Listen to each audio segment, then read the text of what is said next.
உறவுகளே எல்லாரும் எப்படி இருக்கீங்க? நல்லா இருக்கீங்களா? நாங்கள் ரொம்பவே நல்லா இருக்கோம். இப்போ நம்ம எங்கே வந்திருக்கோம்னு பார்த்தீங்கன்னா சப்போட்டா மரத்துக்கிட்ட வந்திருக்கோம். ஆனால் எல்லாமே வந்து காயாக தான் இருக்குது. சாப்பிட்ற மாதிரி ஒன்றும் கிடையாது. ஆனால் காய் நல்லா நிறைய வச்சிருக்கு. காய் எல்லாமே நிறைய வச்சிருக்கு பாருங்க. ஒரு கிளைக்குமே 2 4 காய் வச்சிருக்குது. ஆனால் ஒன்று கூட நம்மளுக்கு சாப்பிட முடியாது. இதை நம்ம பழுக்க வச்சாலுமே வந்துட்டு அதாவது வந்து எப்படி சொல்கிறேன்னா வெம்பி போயிடும்.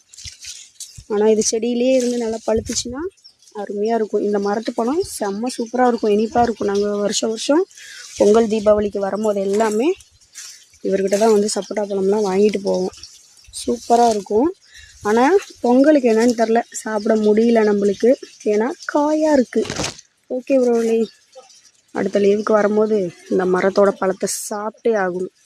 இந்த வீடியோ உங்களுக்கு பிடிச்சிருந்துச்சுன்னா மறக்காமல் லைக் அண்ட் சப்ஸ்கிரைப் பண்ணுங்கள். பாய்.